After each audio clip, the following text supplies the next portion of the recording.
New cards, PogChamp. New cards, PogChamp. All right, so we have a lot to talk about because after 3 weeks, no new cards, they have decided to release them all at once. And a significant amount of these cards are going to be released on YouTube.com. Let's check out the Infinite Forbidden Reveals.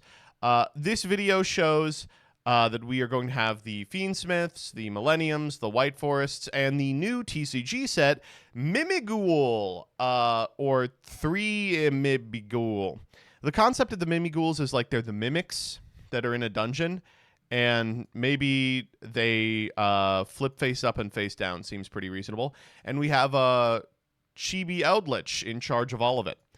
Super excited for these, excited to see their effects. And I mean, let's just say, I'm excited to see the influencer reveals. Maybe there'll be someone you all know in them.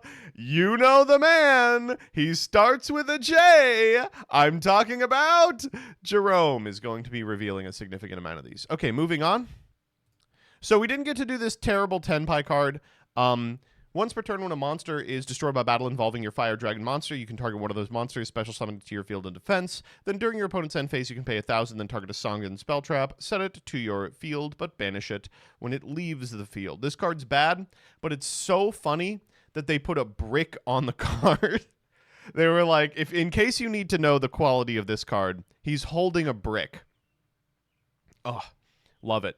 Good stuff, good stuff. Of course, I'm not the first person to come to that understanding, but it is very funny. All right. Fall into temptation with the fiend of the White Woods. I will now eat this weird apple. Surely nothing bad will happen, clueless. Why is YG Organization talking like Twitch chat? In fact, why are they talking about like Dyer on Twitch chat? This is like a post that Dyer would post specifically. Tribute a Synchro Monster, then target a face-up card on the field, negate its effects until the end of this turn. Then if you tribute a White Woods as Synchro, you can special summon an illusion monster from your graveyard. This card's interesting. It's one more of the very strange series of spells and traps that exist in White Woods, where I'm actually not sure if any of them are really good, but they all have the words White Woods in them, so they probably are playable. It strikes me as one of the better ones of it, so I imagine it will see play, but, you know, who knows? Next up. We got the text on Performapal Sky Magician Girl. So this card was revealed a couple of weeks ago, but with no text. They did that thing where they said secret. So here's what it does.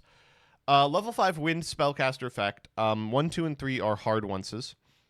If you control a continuous spell, you can special summon this card from your hand. If this card is special summoned from the hand, you can add 1 level 4 or lower light spellcaster monster from your deck to the graveyard. And if this face-up card leaves the field, you can target a spell trap on the field, destroy it. So,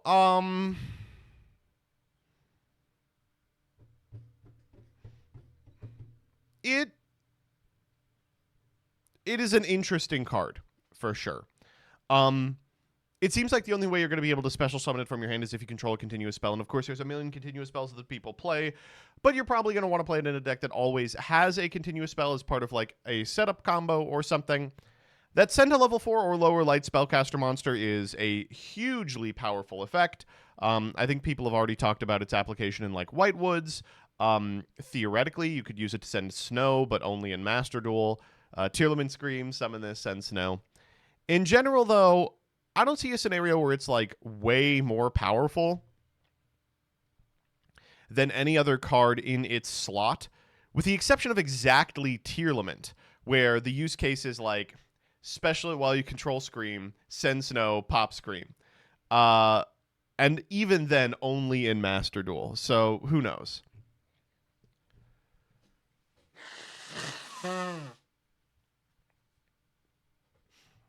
Surely a Performapal deck can't Pendulum Summon or anything, clueless. Yeah, like, so, it is an M, despite the fact that it says girl. I believe it is, yeah, it's a Performapal. So theoretically, you can Pendulum Summon this card and then send, like, a spellcaster you can revive off of Celine, which maybe works. But I don't really see the payoff to that. And it seems like a lot of hoops to jump through. Can you pop a scale to summon it? No, because scales are pendulum spells. They're not continuous spells. Like, the best case scenario for a pendulum deck is you pendulum this card out, send a spellcaster, link it off for Celine, use it to pop Double Iris Magician. But that seems like the card is doing on the card, a lot of hoops to jump through for an effect that the deck already can do just by virtue of its mainline combo. And I'll tell you right now, a card in a pendulum deck that is not a scale has to have a pretty damn good effect to warrant inclusion. Next up. Why is this the image for the Goblin Biker card? You're the man now, dog. All right, here's what we got.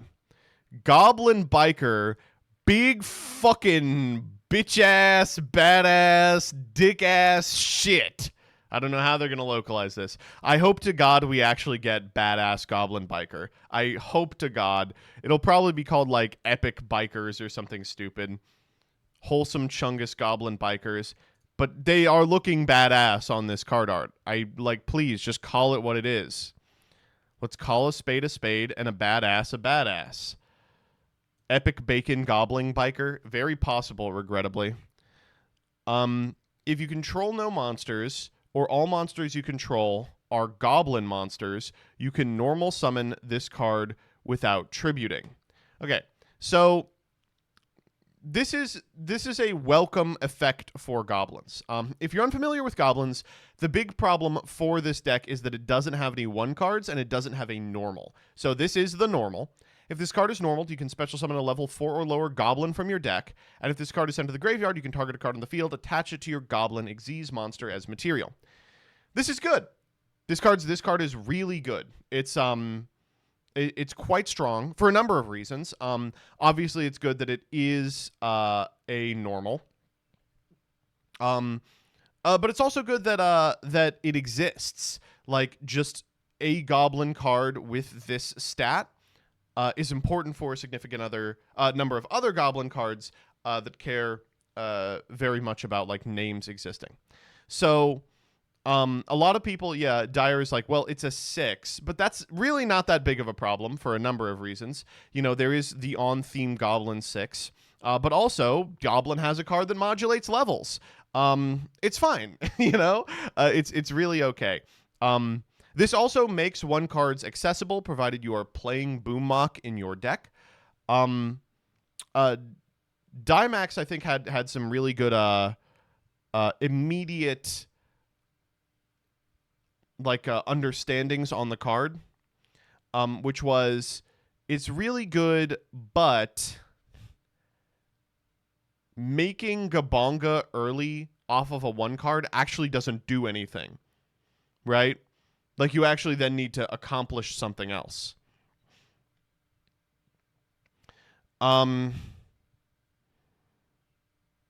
We got a spell card as well, Goblin Biker Grand Imprisonment. Tribute a monster to special summon a goblin from your deck, but it can't attack this turn. Insane effect. When a monster declares an attack, you can banish this card from your graveyard and attach any number of materials from your Goblin Disease monsters. All face-up monsters your opponent currently controls lose 1,000 for each material detached until the end of this turn. This card is also very good for this strategy. Makes Doug a 1-card combo. The strange part about this card, it's sort of Sharvara, you know? It's kind of Sharvara if you squint.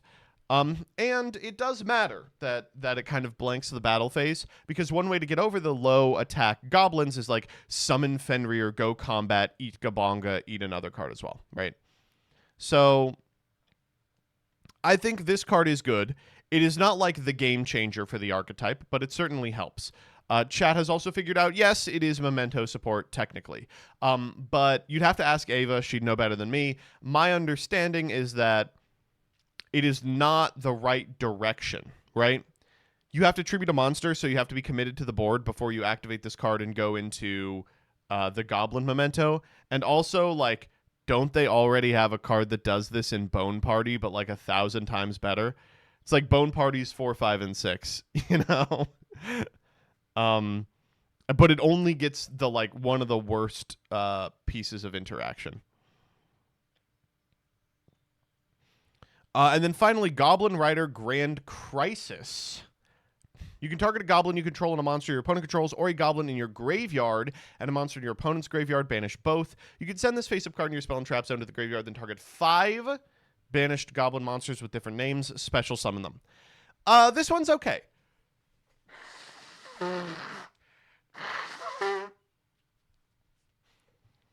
It's hard to tell if it's good or not. The effect is strong, being able to banish an opponent's card as well as banish an opponent's card from their graveyard. I mean, those are good effects. But it competes for space with their continuous trap, which is already a negate, right? This little soul charge effect is funny, but I don't really want to play 5 goblins. It would be what? Mean Merciless, Doug the Charger, Boom Mock, Clatter Sploder, the new one. Blech. Nah. And you have to have seen all of them, and they have to all be banished. Like, how are we getting there, right? I guess you could summon Kabonga. You're right. Check out a test hand. Sure, why not? But Goblins searches a spell trap over the course of their turn, so it's kind of a strange position to be in. All right, let's go Kabonga. Grab Badass Bikers. Normal Badass. Grab Doug. Doug Effect. Grab Grand Entrance. These 2 off for IP. Grand Entrance for Clatter Sploder. Detach to summon the Clatter Sploder. Clatter Sploder bring back Doug. Doug for Torpedo. Grab an Imprisonment. Or draw an Imprisonment. That was lucky. Fortress. Dark Knight Lancer. Go for the Grand Entrance for Doug. Go for the Doug Effect here. Special out Tracker. Tag out to Merciless. Bamboozler. Set Full Armored. Set Imperm. Boom Mock and End Step. That's like fine.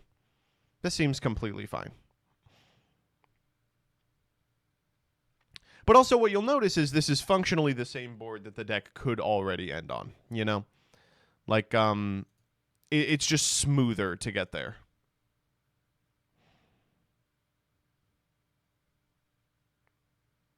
Less labor intensive.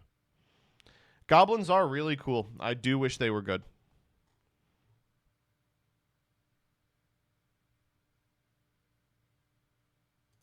Next up.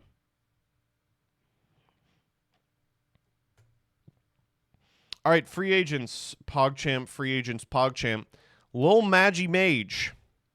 Level 2 Dark Cyberse effect monster. During the main phase, if this card is in your hand, tribute a Cyberse or monster or Link monster, special summon this card, and gains attack equal to the total Link ratings of all Link monsters in your graveyard times 400. They're giving everyone Sharvara. They've decided every single archetype deserves a Sharvara. I could not agree more. The bad part about this one is that the card is not good. The important part of Sharvara isn't that it tags out a monster you control. It is also that it does one other very important thing. Still going to be cool for like Live Twin. I imagine they will play it. Maybe for Sprite, they might play it. Who knows? Why is this card a Cyberse thematically? Because she is wearing a dress that is Cyberse. Next up. The Sinful Spoils Offenders. We will get to after this. Sail the 7 seas for all eternity with the Flying Dutchman. Arr! SpongeBob and Patrick, you'll be swabbing me deck for 100 years. Squidward, I'm throwing you in the dildo zone. You'll never see the shores of the Golden Land. All right. You can only use the first and second effect of this card's name once per turn. It's 2 zombies. You can target a level 5 or higher zombie in your graveyard or banishment. Place this card face up in your spell trap zone as a continuous spell, and special summon this monster. And if this card is a continuous spell, you can target a level 5 or higher zombie you control, destroy a monster your opponent controls with equal or high or lower attack. This card is awesome. This card is so fucking tight. It's so good. It's oh, the use cases for this thing are off the charts. So everyone's already recognizing the obvious, which is this can be used to recover something like an Eldritch or like a Baylor Drock that has gotten into banishment. Maybe your opponent like Bestialed it, and this is a way to get it back. But did you know modern zombie decks do banish a shitload of cards on their own? Even like getting back a Qiangxi the Spirit Owl is crazy with this card. It converts it into a removal spell. It permits you to activate it again. Like, there's a ton of mechanisms that you can personally banish cards, and a ton of cards that you would like to be able to schmoove through banishment. Now, a lot of people are probably going to say, okay, but like, a lot of those effects are hard once per turns. Well, I think this card in particular enables the zombie strategy to make it past like the turn 3 that now ends most Yu-Gi-Oh games. Because have you seen the cards that zombie has? It's really hard to kill those fuckers. What's that level 8 that just summons itself endlessly? Grand Marza Deville or whatever. I think there is more than any other deck potential in zombie for a playable archetype to emerge absent any new like archetypal releases.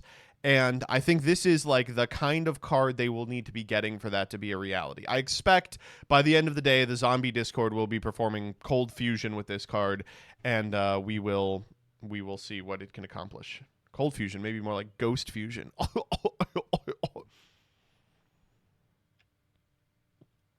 right. Sinful Spoils Offenders. Certified Boogie Woman. Wait, are you trying to say that Dia Bellstar is a pedophile? All right, so we have Sinful Spoils Offenders. Oh, I get it. Like a sex offender. That's the joke. If your opponent special summons a monster... Wait, no. From the deck or the extra deck, and you control a Dia Bellstar monster card, target a monster they control, shuffle it into the deck. They're trying so hard. They're like, please play a Sinful Spoils that is not Snake Eye. I am begging you. We gave you Silvera. You said, I'm not playing that. We are going to give you Shuffle Compulse. During the damage step, if your Dia Bellstar monster battles an opponent's monster, banish this card from your graveyard, that monster's attack becomes halved. And you can't kill the Dia Bellstar. Please. Please play a card that's not Sinful Spoils of Snake Eye. This is good. It's probably better than Silvera, but like, it's really hard. It's really hard to get a handle on if these cards are going to be played, because like it's going to matter if the new Dia Bellstar stuff is enough to play the deck pure. At present, it's not. Silvera is way better. Come on. Silvera still might be better than this. Yeah, you're right. Next up. The Asamina have come to collect. Asamina derives its theme name from azami, the Japanese word for thistle. Thistles are known in Abrahamic faiths as plants. I think actually they're known in the entire world as plants that were part of God's curse on the earth for the original sin committed by Adam and Eve for eating the fruit of the knowledge of good and evil. All right. Thistle from Dungeon Meshi. All right, here's what we go. You can use the first and second effects of this card's name once per turn. Any battle damage your Asamina monsters other than Asamina Ria Silvera inflict to your opponent is doubled. When your opponent activates a card or effect, you can tribute this card and negate that effect. Uh-oh. If this card is destroyed by battle or card effect, you can add a Sinful Spoils trap from your deck to your hand.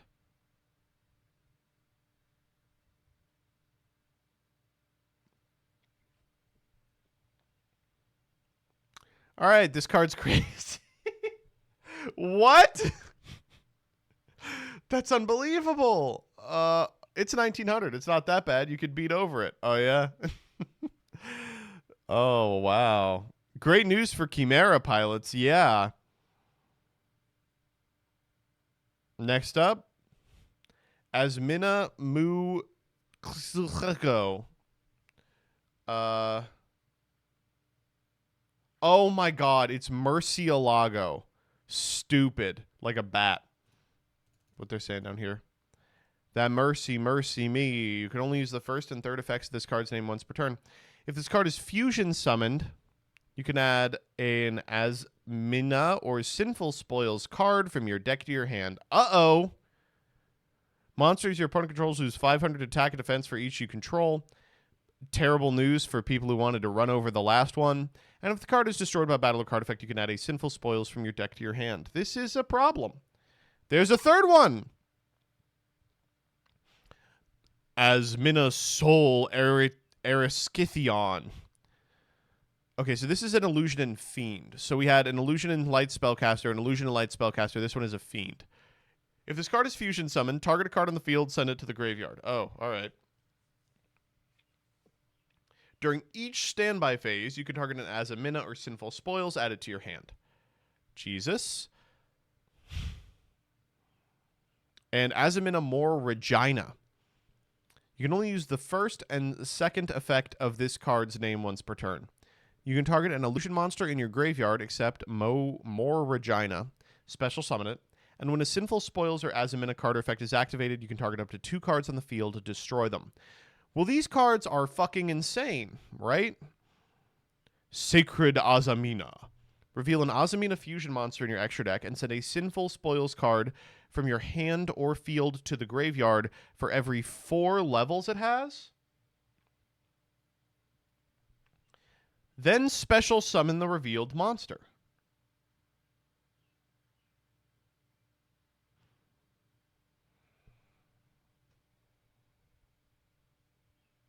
Okay, so chat is clarifying for me here. So for an 8, you send 2, but for a 6, you send 1? And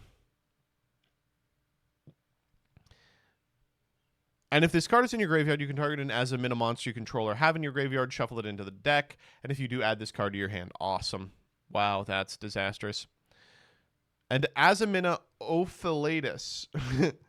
During the main phase, reveal an Asamina fusion monster in your extra deck and send a Sinful Spoils card from your hand or field to the graveyard for every 4, then special summon the revealed monster. It's a quick play fusion. During your main phase, you can banish this card from your graveyard, target an Asamina in your graveyard, special summon it. Holy shit. And Hamartia. Hamartia. Reveal an Asamina fusion monster in your extra deck and shuffle a Sinful Spoils from your graveyard or banishment into the deck for every 4 levels it has. Then special summon the revealed monster. It's called the Haunted, but call of the extra. You can banish this card from your graveyard, target a Sinful Spoils spell trap in your graveyard, set it, but it can't be activated this turn. Oh my god, there's another one! This is just Sinful Spoils Deception. You can tribute a monster from your hand or field, add an Asamina card from your deck to your hand. If a monster is sent from your opponent's graveyard and you control an Asamina, you can make an opponent lose 1,500 life points, and if you do, gain 1,500 life points. And during the end phase, if this card is in your graveyard, because it was sent there from the face-up spell and trap zone, you can set it. Time card? Not really. These are very crazy cards. But it seems like you have to go way down in card advantage to actually make it work. Like you're just 2-for-1ing yourself everywhere. So I wouldn't be surprised if it's like they read way crazier than they are because you're allowed to dump half your hand into a card like that. Oh, good. We have a combo already. Diabellstar. The Continuous. Send the Diabellstar. Send the Continuous for... Okay, I can see how this is going to be a problem. For the 6, shuffle the 6 back.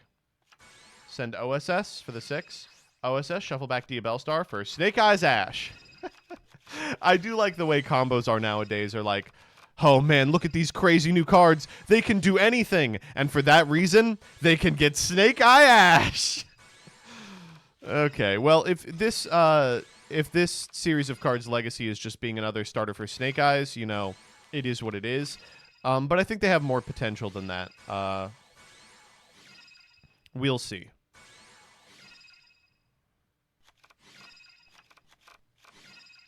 When do these cards come out for the OCG? Are we going to get a ban list that actually does something about Snake Eye before then? 3-mat Apo just because we can. That's annoying. Epic. So what does it add to the end board? An Omni? That's pretty damn good.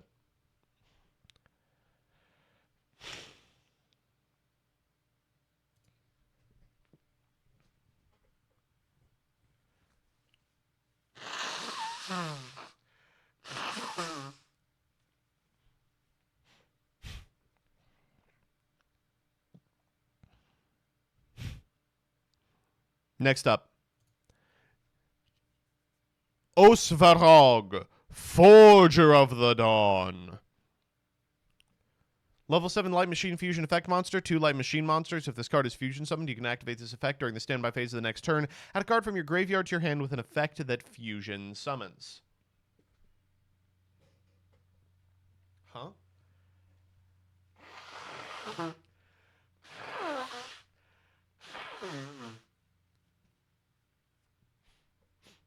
When your opponent activates a spell, trap card, or effect, you can banish a face-up Light Machine Monster you control, like him, or 2 Light Machine Monsters you control in your graveyard and negate the activation. That's good. This is a great card for Cyber Dragon. Super Poly target that recycles the Super Poly. Yeah, I mean, more than a Super Poly target, I think that Cyber Dragon is going to want it. Like, shuffle back, what? What do they want? Cyberload Fusion? Who knows? All right, and finally, this one came out early today. Final Bringer's Bellow. Quick play spell. Target a monster you control and a card your opponent controls. Destroy them.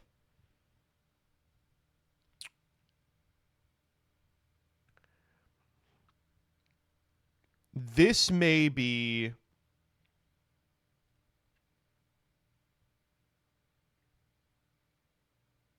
the right power level for a generic. This may be like the simplistic generic that gets played in the main deck. Like, it being spell trap destruction is really important. It having use in everything is really important. Everyone's deck just leaves random guys on the field. There's a lot of decks that can plus off of this. I'm thinking Ubel. I'm thinking Unchained.